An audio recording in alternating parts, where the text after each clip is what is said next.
So you can create a scientific calculation for how that highlighter went up and went down and landed, right? But that did not negate me who threw it in the first place. Right. Right, so it's simple as that. Simple as that.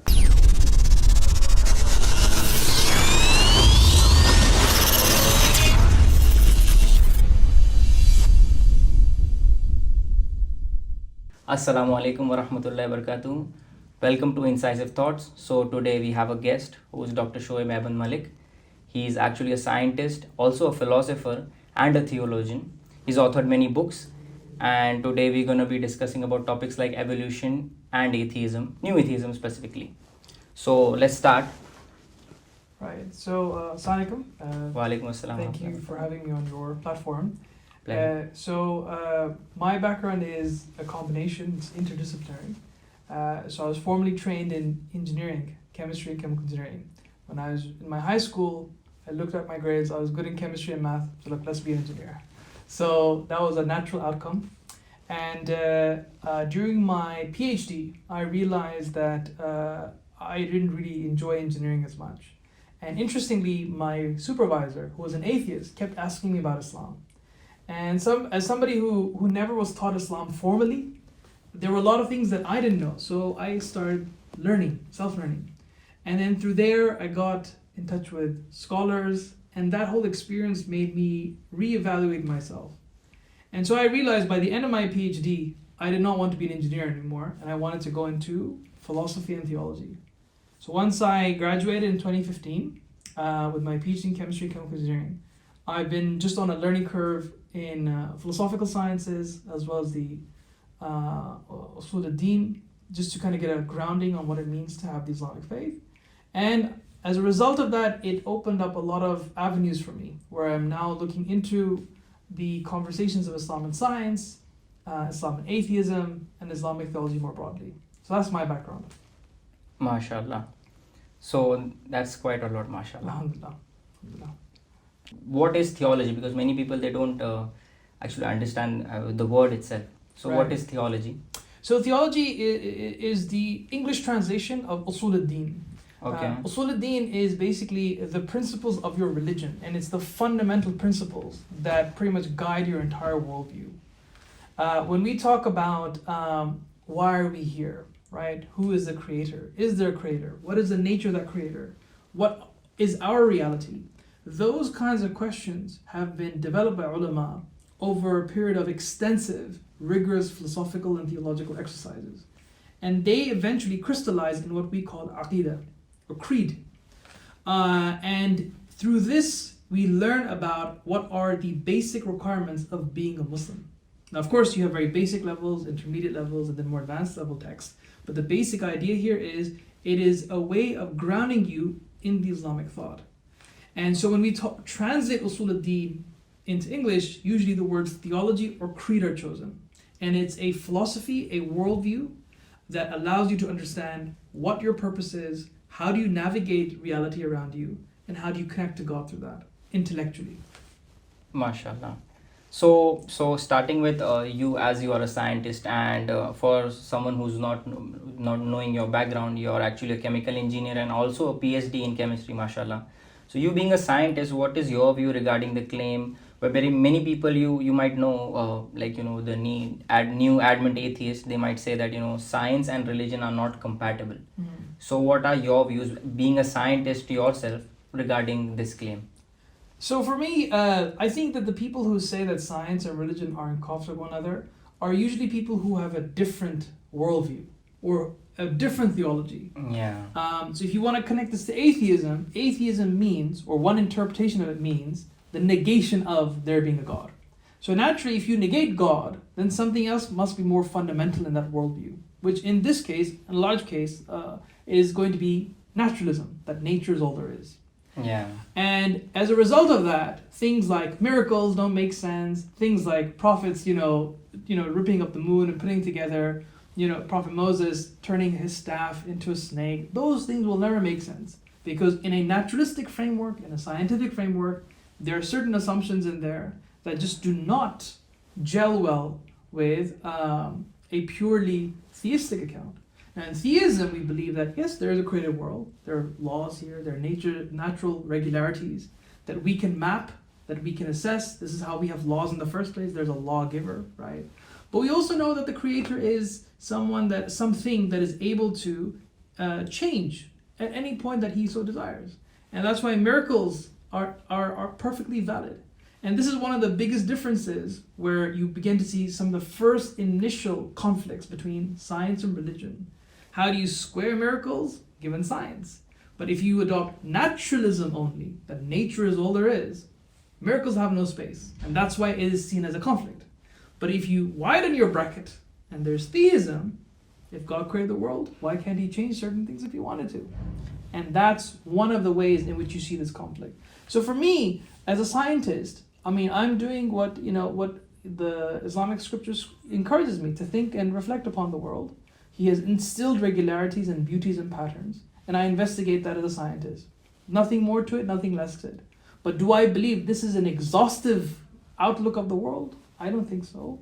There are things beyond science, and there are things beyond empirical realities. And that's where theology comes in, which grounds you in your scientific foundations. That's one of the best explanations I've come across regarding this topic. Really? Yeah. Okay, well, Wallah, I'm literally out of it, bro. So, okay, good. Okay, So starting with getting straight into the topic that we want to discuss, what is evolution, or Darwinism, which are kind of interconnected. Yeah. For our audiences who might have a basic understanding of these things, let's reiterate the topic itself, and then maybe we can move on to the controversial topic. Sure. So evolution is a very simple theory, and you can get more technical if you want to. But the way I teach evolution, just to make it accessible to a large number of people, particularly if they don't have a background in science, is that evolution has 3 basic principles, 3 only. The first principle is deep time. This is a general understanding that the earth that we live on is much older than we previously believed. Previously, due to biblical estimations, right? Certain scholars looked at the Bible, they saw all the prophets, they created a timeline, and from there they estimated the age of the earth.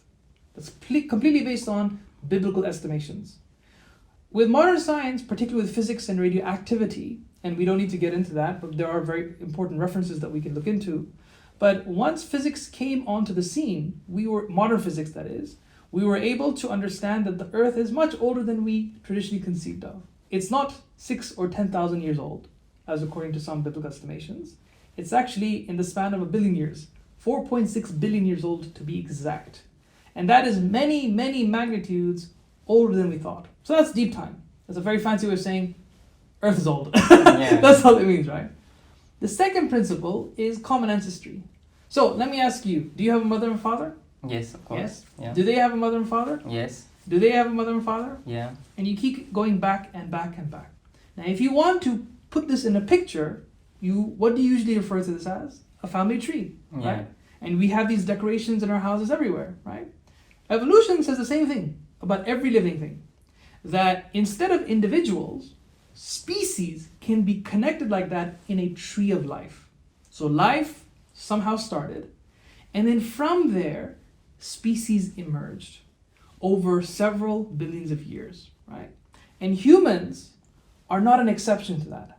And that's where evolution, I think, starts conflicting with some religious propositions. Yeah. But common ancestry is a very simple idea that there's a tree of life, and species can be put on this tree of life, and we use inferences to see, how old is species, where does it go, how does it relate to the other species, and we try to come up with a map. Are these maps always 100 proof? No.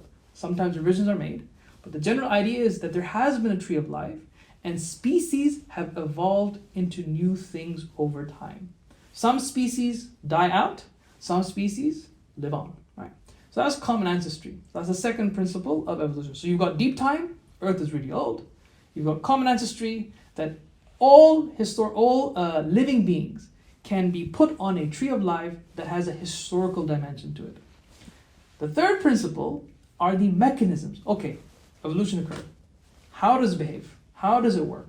These are the mechanisms of evolution. Now, there's a debate here about what are the mechanisms, but the predominant understanding today is neo-Darwinism. Okay? What is Neo-Darwinism? It stresses on two mechanisms in particular. The first is something called random mutations. Now this word is very, very sensitive. When people think random, they think no God all of a sudden. Calm down, right? Yeah. So, random mutations. All of us have DNA, right? You have DNA, I have DNA, unless you're some exotic alien, all of us have DNA, right? So frogs have DNA, snakes have DNA. That DNA is the basic blueprint that defines a large part, if not all of it, our biology, right? So our DNA defines how we look. I have DNA that gives me black hair. I have DNA that gives me a beard. I have DNA that gives me a certain profile of my nose, right? Those are genetic blueprints that give us this manifestation. It also, to some extent, defines our behavior, and to some extent defines our predisposition to sickness, for example, right? That's what DNA does. However, from one generation to another, from parents to offspring, from that offspring to its offspring, and so on, sometimes mutations occur at the DNA level. These mutations can sometimes be harmful, can sometimes be positive, and sometimes neutral. But there are mutations that occur. That's why if you have the same couple and they have kids again and again and again, you see variations in the children. Yeah. Right? Sometimes they look a bit like the mom. Sometimes they look a bit like dad. Sometimes like a mix. Sometimes neither. Right? Yeah. So that's all due to these variations and mutations inside. Now, what are the causes of mutation? Several things. Sometimes when they replicate the gene material, sometimes it doesn't replicate properly. That causes one kind of error. Another is due to mutation that occurs because of radiation. That's another kind of system. So mutations are well known, and there are various ways that it occurs. And that's the random mutations part. Now, random doesn't here mean that God doesn't know what he's doing, right? Otherwise, if you're saying that if randomness means God is not in the process, then that's the same thing as saying when I toss a coin, which is also random, I cannot exactly say whether it's heads or tails. Yeah. It's a random thing, but that doesn't mean God doesn't know what he's doing. Yeah. So basically, randomness is just something that is beyond our capacity. We can never fully determine which mutation will occur. Yeah. When you have 3.5 DNA units inside, right? Yeah, base pairs. You cannot specifically say which ones are going to mutate from one generation to another. That's it. That's all it means. It's the same thing as saying when I toss a coin, what's the probability of it being heads? What's the probability of it being tails? You can never figure out. That's what randomness means, right? So that's random mutations. The second part of the mechanisms is natural selection. Natural selection, again, people automatically think natural selection means naturalism. You are entering the madhab of naturalism. That's not what it means. Naturalism is an ideology. It means nature is all there is. Natural selection is just a name given to a process. What is that process? If you put species, any number of species, in an environment, if they are able to adapt to that environment, they will live. If they don't adapt to the environment, they will die off. For example, we are now in Dubai, UAE. If you bring in species, for example, let's say 100 different species. Some of them have really thick fur. Now, if you have thick fur in a hot climate like UAE, you are most likely going to die because the temperatures will kill you. So unless you adopt and shed that hair or your hair starts to thin, you will not likely survive. But if you can, you will. And so what basically this is, that the environment is like a filter. Yeah. What can live will live on. What cannot live will die out. And it's the same thing for human beings. So for example, previously, we have now modern societies and cities, right? Before this, we were living in agricultural units. Okay? Back then, survivability was based on how strong you were. Yeah. Right? Now, how strong you are is not the key resource. Now it's your brain. Yeah. Well, look at the richest people in the world. Elon Musk, Jeff Bezos. They use their mind. They made money. That's now the survival value of today. That's it. Each landscape, each environment has its own constraints of what is good. What is good here for survivability is not good here. What's good in a cold place is not good in a strong place, in a hot place. And so that's why these things shift. So when earthquakes occur or when things change, you begin to see differentiation. So let's pull back, right? Yeah. Deep time, Earth is really old. Common ancestry, that there's a tree of life, and humans are a part of this tree of life. And then the mechanisms. There are two parts. random mutations, that our DNA mutates from one generation to another due to a variety of reasons, and natural selection, which if we don't adapt to our environment, we will die off, and if we do, we will live on. That's all it is. Put it together, that's evolution. Okay. That is what we mean by evolution. So basically, like, even though, like, as far as what I know, like, when it comes to naturalism, or like, for example, common ancestry, Yep. there are some challenges that these theories or these assumptions, like, they face, or is it like set in stone for us? Right, yeah. So science can never be set in stone. Science is always open to revisions and changes, right? We thought we could never fly to the moon before. We now have people going to the moon, no problem, right? So I don't think any scientist, unless they're really, really arrogant, I don't think scientists actually fully believe that this is not open to revision. All theories are open to revision, right? But when you have enough data accumulated and it becomes stronger and stronger and stronger, then it becomes more difficult to refute it. That's why, and this is something I say quite openly, if people want to refute evolution, do it. You will get a Nobel Prize if you do it. It will completely change our understanding of the world. Now, some people say, hang on, there's some politics. If you question the paradigm of the day, I agree there are politics at play, right? But that's part of any system. This doesn't mean that there's good players and there's only like just, bad players here. There are good players as well. But my point is that when you have a theory, it is the evidence that either makes it true or more likely false or false altogether. Now, when it comes to evolution, let's go to the three propositions. Deep time, the earth is really old. This is, I think, pretty much set in stone. This is a very, very strong belief, right? Common ancestry. Now, the question is, me and you, scientists today, they have not seen the past. They have not seen extinct species. They have not seen dinosaurs. All we have seen are fossils. That's what we find, right? And using that, we develop models and mathematical interpretations to see how they would look like, how they fit in everything. And so there are debates amongst evolutionary biologists on what this tree looks like. Is it one tree? Is it two trees, for example, right?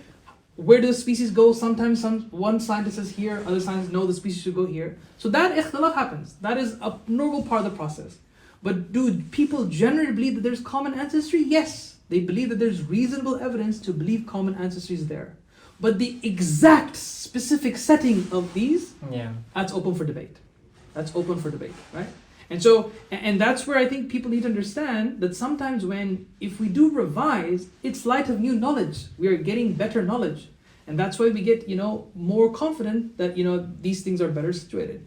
Does that mean that things are always going to be like that? No, something might change, something might not. Like, for example, before, more than 20 years ago, we never would have thought we would be able to identify the color of an extinct species. Never. But now, due to some new technology, we have been able to identify pigments on fossils. And so with pigments, you could then infer what their color was. Wow. We did not dream of this technology before. Now we have it. So I'm saying, keep an open mind. If the evidence goes somewhere, it's more likely true. If the other isn't, it's more likely untrue. So this is common ancestry. The biggest debate at the moment is the mechanisms. So I just gave you the representation of Neo-Darwinism. Okay. Neo-Darwinism states that natural selection and random mutation are the main mechanisms involved. There are a group of evolutionary biologists that disagree with Neo-Darwinism. They say no. Either we need to downplay natural selection and random mutation. There are other mechanisms that we can look onto, for example, niche construction, right? Or they'll say that these can be coupled with natural selection or random mutation. So the disagreement is on two things. Can there be other mechanisms, number one? And if there can be, what do they mean in comparison to natural selection, random mutation? Are natural selection and random mutation primary or secondary in comparison to these other ones? That's the debate. The problem is when people don't know the three principles of evolution, they think, ikhtilaf, khalas, the game over, the theory is debunked. That's not the case. Both of these guys believe evolution occurred. What they're disagreeing about is how it occurred. The mechanism. The mechanisms. Right. That's where the disagreement is. And that's why you see Neo-Darwinism is one camp. The extended evolutionary synthesis is another camp. Now, just to give you an idea about the names. when Charles Darwin first came up with the theory, DNA and genes did not exist in his time period. He didn't know about that. No scientist at the time did, except for maybe George Mendel. That's another individual, right? Gregor Mendel, sorry. Now, when Darwin came up with that, natural selection was it. And once he passed away, slowly genes came into the scientific landscape. Around the 1930s, it was then crystal clear, or it was made clear, that random mutations do play a part in evolution. By 1950s, random mutations was coupled with natural selection. That's where you get the modern synthesis, or what is known as neo-Darwinism. Right.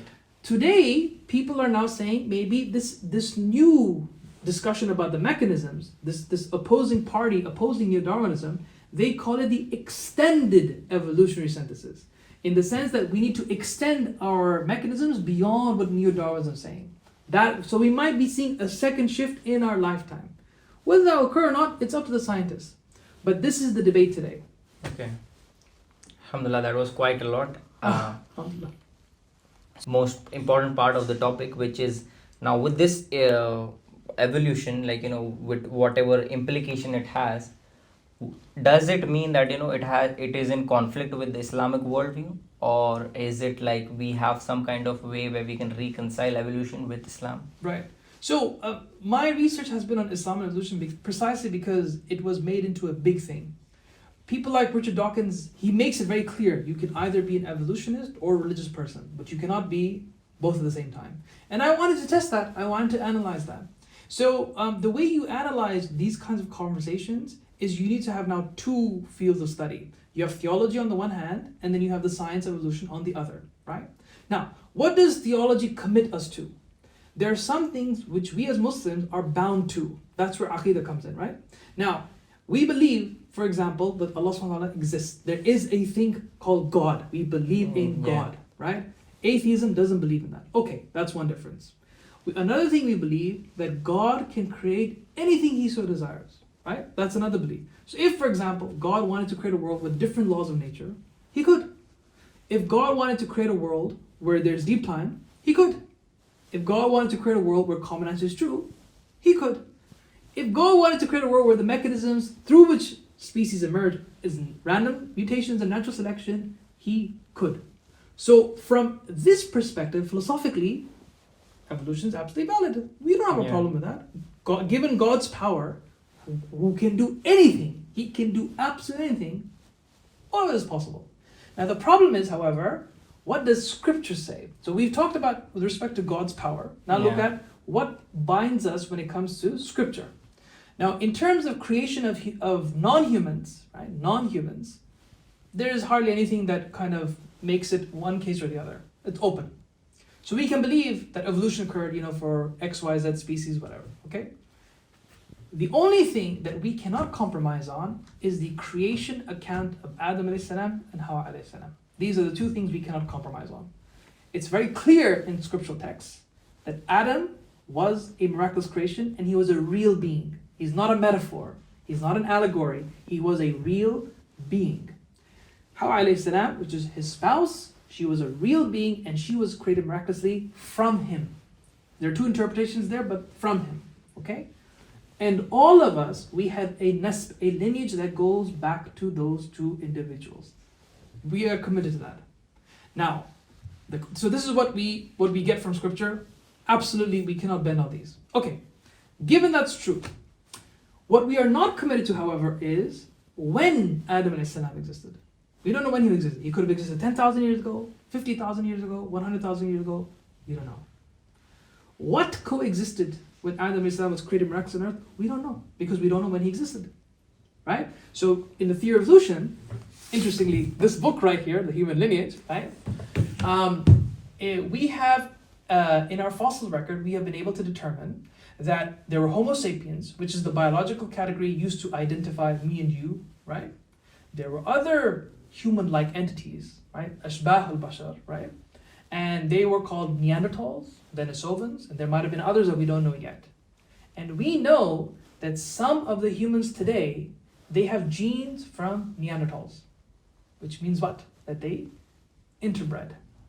We also know that some parts of Homo sapiens today, they have some genes of Denisovans. which means that earlier Homo sapiens and Denisova interbred. So some human beings have this genetic material, some human beings have that genetic material. Now, how do you reconcile all of this, right? As long as we believe that we have a lineage that goes back to Adam and Eve, and we are their children, whatever happened in the middle, if these things coexisted, if some of the interbred, Scripture neither denies that nor affirms that. Wallahu a'lam. God knows best. And that's where we remain silent.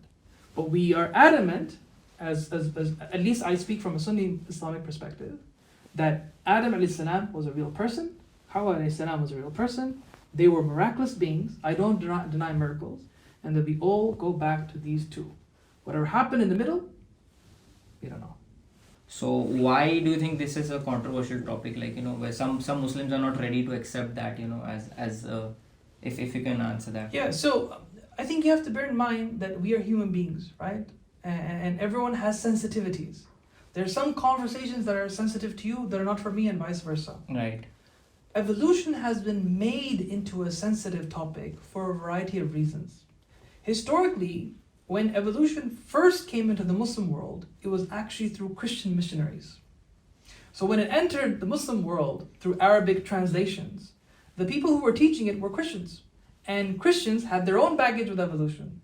So that became eventually Islamic baggage as well, right? So, there's so many problems, etc. with evolution. All that literature was taught through Christian madrasas, so to speak. Okay. The modern manifestation, that is Harun Yahya. If you read his works, it's almost copy-paste borrowed from American creationist literature, right? And so what happens sometimes is there's no problem with reading Christian literature, but we have to understand we don't have the same theological perspective. We differ on a lot of things. God being a fundamental principle. They believe that Jesus is God, right? Or a part of God, or some kind of a matrix. We don't believe in that. And so that already sets us apart. So that's one influence that I think that has damaged the conversation of Islam and evolution. Another issue that has damaged or made it more difficult is political connotations of evolution. Communism, Marxism, survival of the fittest. Stronger countries will defeat weaker countries. And unfortunately, this blew up, particularly in the past 100 years. The Islamic Caliphate was dissolved in 1924. Then we see the surges of Muslim nation states, right? Iraq, Jordan, India, Pakistan. Nation states did not exist like that until after the dissolution of the Caliphate. And so when you see nation states building up, and you see communism, Marxism, and that becomes part of the discussion, naturally evolution is going to play a part into that. And so when evolution gets linked up with politics, which it never was meant to be, Darwin never linked it to Marxism, Darwin never linked it to communism, these were social political activists who instrumentalized evolution for their political narrative. And this you begin to see in the scholarly community, Muslim scholarly community, when they start writing about evolution. You can see Marxism and communism. And why is that there? Because they're seeing this in this new discourse after the Caliphate. Another area is atheism. Richard Dawkins has done a successful marketing job. He has been successful in convincing religious people that evolution is atheism. That's it. It's atheism. And I think these three things have collectively put evolution into a very difficult conversation to have for Muslims. Now, some people might say, hang on, you are bending Islamic theology, you are bending Islamic thought, right? Baba, who's bending Islamic theology? I said my first starting point is usul ad-din, right? Now, did our ulama of the past ever discuss evolution? No, it's a new topic. Quantum mechanics is a new topic. Evolution is a new topic. Cryptocurrency is a new topic. Now, when we have new topics, it doesn't mean khalas is discarded because the ulama of the past didn't speak about it before. No, you use the same methodology. You use their methodology and see what implications it has for us as a Muslim, right?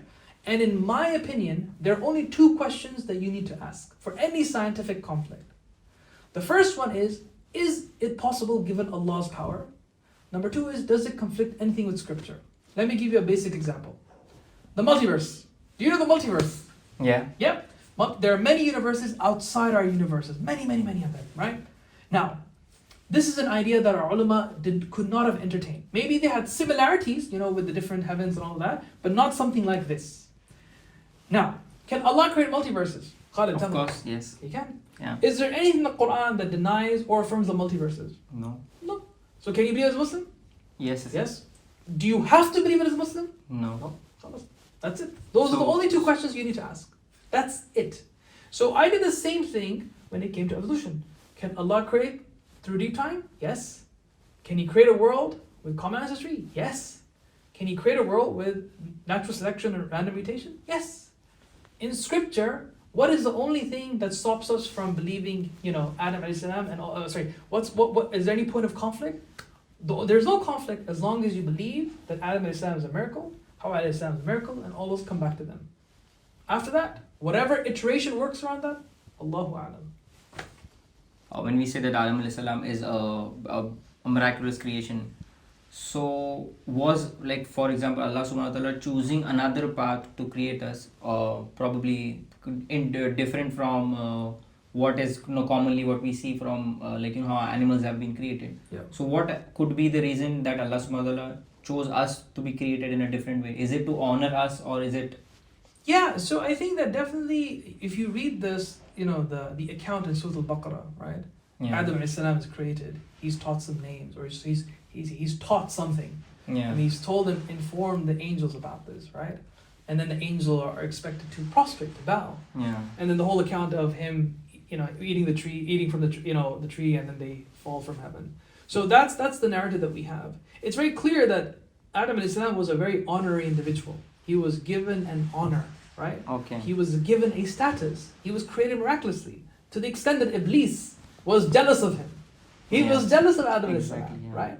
So that definitely Izzah is given to Prophet Adam alayhi salam. There is a khasiyat, there's a specialty given to him, right? And that is not being denied. That can still be maintained, right? Now, why did Allah subhanahu wa ta'ala choose that? The angels asked this question, right?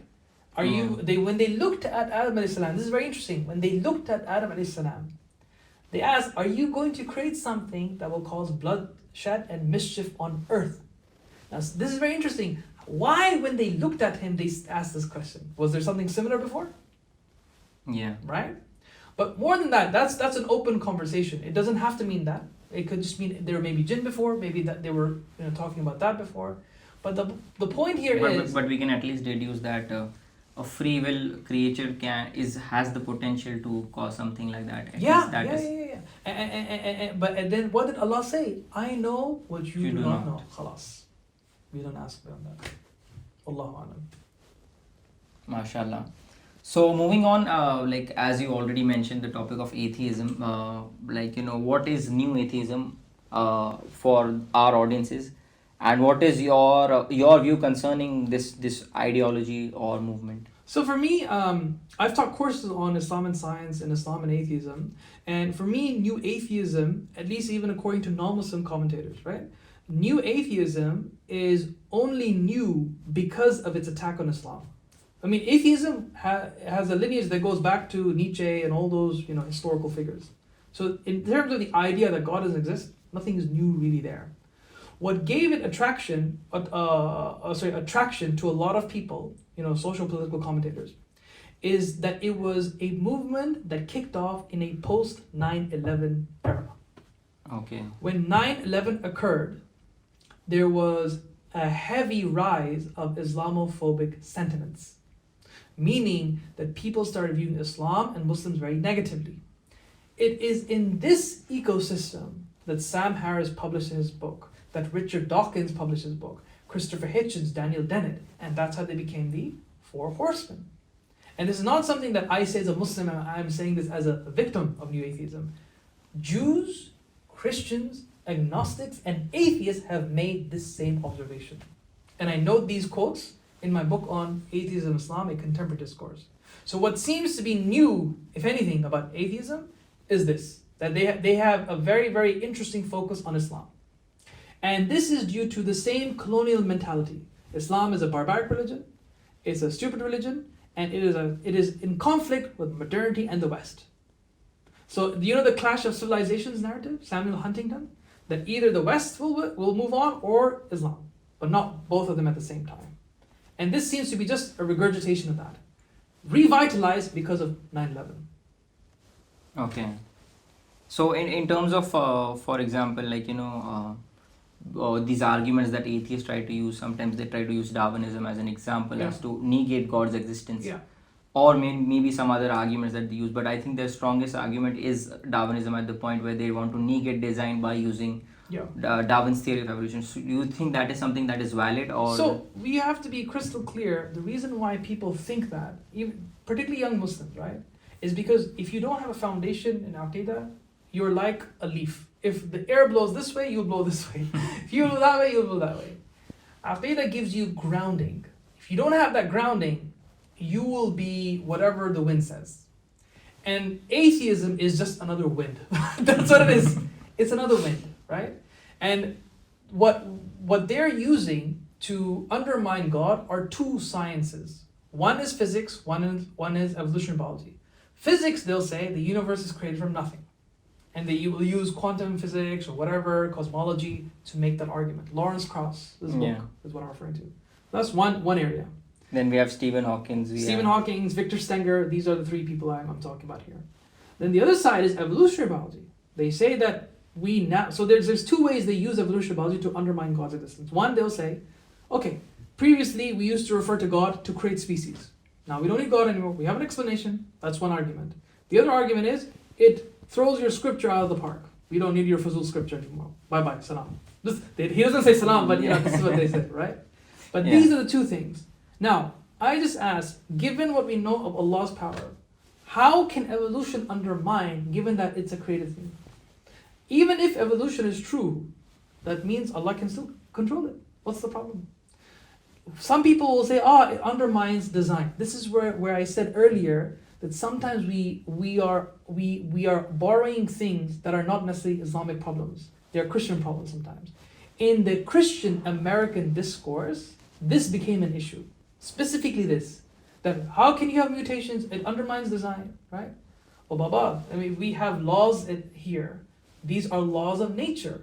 Now, just because there is randomness to it doesn't mean we cannot see it, but Allah can still control everything. Yeah. And these are laws. How do we come up? This is a law of biology. Where do laws come from? Somebody that has a mind. Exactly. Right? So just because we have given a new law, albeit that has random elements to it, doesn't mean that there's no law whatsoever. There's still a law going on. We just put it in probabilistic terms, that there are components of randomness which we cannot figure out, but God still knows everything that He's doing. So what's the problem? So there can also be, what do you say? There can also be a conflation between mechanism and agency. For example, if we know a mechanism of a particular thing, it does not undermine the agency of that agency behind that thing, and that is a distinction which most of the atheists don't So for forget example, to make. right. It's like a categorical error on their part where they think. I'll give you an example which I saw a TV host do. So you can create a scientific calculation for how that highlighter went up and went down and landed, right? But that did not negate me who threw it in the first place. Right. So it's simple as that. Simple as that. And when we look, when we see science as a subject in itself, it is based on observation, as we know many scientists or philosophers of science would tell us that science is basically restricted to that which we can observe. So in that sense, Elliot Sober, for example. Yeah. So in that sense, God's existence is beyond the realms of science. Yeah. So anything related to God, of course, we can see the mechanisms happening, but that mechanism is itself not autonomous. Anything in Islamic thought, the first thing we're taught is wajib al-wujud, the necessary being, and imkan al-wujud, contingent beings. Anything that is created can never be autonomous. It always has to rely on Allah. Anything in creation, no matter what science figures out, can never categorically undermine Allah's existence. This is a basic point in Aqidah. And if you don't have that foundation, you will then fall for these rhetorical arguments. So, mashallah, we've spoken about so many topics. We've gone through coming to the last part of our like discussion, which is the existence of God itself. So, what arguments do we have to prove the existence of God if we have to prove to an atheist about the existence of God? So for me, the biggest argument, the strongest argument we have is the argument of contingency. This is an argument that was developed by philosophers as well as theologians, Ibn Sina, Ghazali, Ibn Taymiyyah. And this, I believe, is the foundation stone. If you can get your head around this, I believe that nothing can stop you from believing in God. This is really the crux of the Islamic faith. MashaAllah. So, of course, we can have another video about what the contingency argument is. That's a topic in itself. But MashaAllah, it was a great discussion speaking with you concerning these topics. And many people, they don't are open about this. And we as Muslims, we should be open about these topics. And we should look into things as on our part. We should not just be extremist on one side. And I believe that is the problem, where sometimes we just move into theology, forgetting that the natural world is also what we need to explore. And then sometimes just exploring the natural world and not other realms, where, like, for example, the last and final word of Allah subhanahu wa ta'ala is something like we need to have a balance with both. And once we have this balance, I believe there is no problem as such. So maybe just one thing to add to that is that in a world where we're being attacked, our automatic reaction is defense. And when you're in defensive mode, you cannot think critically. You just want an answer to respond back to. But in our tradition, we have sometimes very clear black and white answers, and sometimes we have a lot of options. We have 4 madhabs. Why? Because they slightly disagree on how to do fiqh, right? So nuances, having ikhtilaf, valid ikhtilaf, is part of our tradition, right?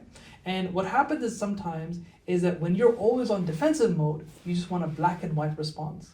And I think we need to have a more open stance, in that don't worry just because you don't have an answer now, or if you cannot get an answer, you can say, Allahu Alam, I don't know. That's perfectly valid. We should not be put into a state of anxiety because of challenges. Challenges will always be there. What your response is take things one at a time. And maybe the answer will come now, maybe the answer will come in 10 years. But you can relax. And the reason why I say this is because I see a lot of young Muslims, the moment a new question comes, a shubhat is automatically entering their minds. But the first thing is, true. Maybe you don't have an answer now. Maybe you don't have the right people. Relax. Yeah, and there's one quote which I keep hearing, which is that we are resting on the shoulders of giants. And it's just that we haven't come across the answer. Does not mean the answer does not exist. Yeah, exactly. And that's why ulama say 50% of knowledge is Wallahu a'lam. God knows best. So subhanallah. So let's conclude our discussion. Thank you. Jazakallah khairan for coming, and we had a great pleasure inviting you to our platform and having this discussion with you. And we would look forward to have someday another discussion with you, inshallah. Thank you. Barakallahu feek. Assalamu alaikum. Wa alaikum assalam.